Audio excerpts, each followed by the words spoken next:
bu mahnını dayıqlanların Niyazi və Əskərin adından vaxtsız dünyadan köçən ataları mübarizin ruhuna həsr olunur.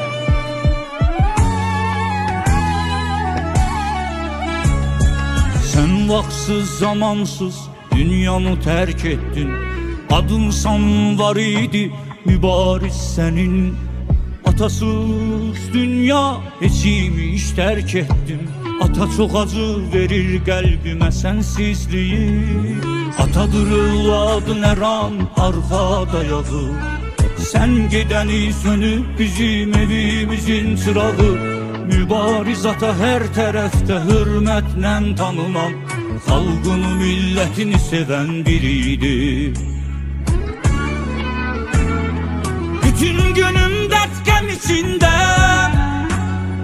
gözü yaşlı matəm içində.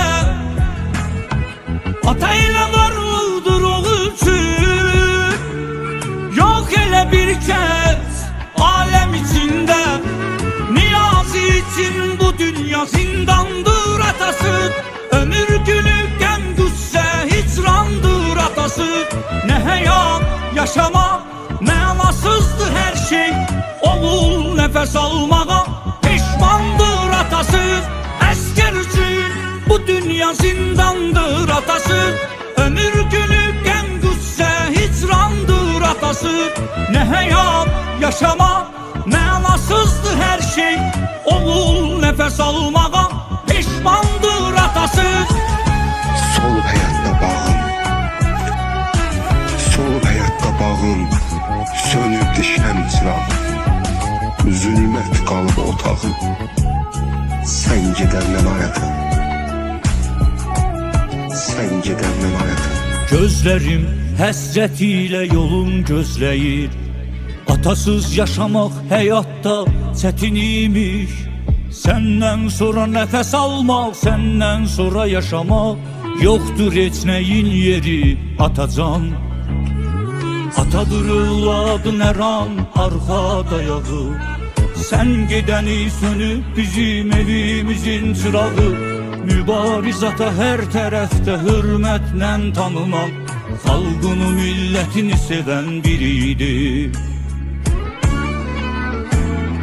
Bütün günüm dert qəm içində, gözü yaşlı matəm içində. Ata ilə varlıdır o üçün, yox elə bir kəs aləm içində. Niyazi için bu dünya zindandır atası, ömür günü qəm qüssə hicrandır atası. Nə həyat yaşamaq mənasızdır hər şey, oğul nəfəs almağa peşmandır atası.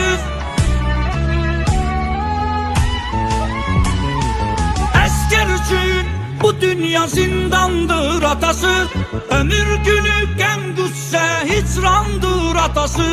Nə həyat yaşamaq mənasızdır hər şey, oğul nəfəs almağa peşmandır atası. Gündüz solğun gəzirəm, gecələri yaş dökürəm, öz-özümdən küsürəm, sən gedəndən hayatım. Qəbrin üstə gəlirəm,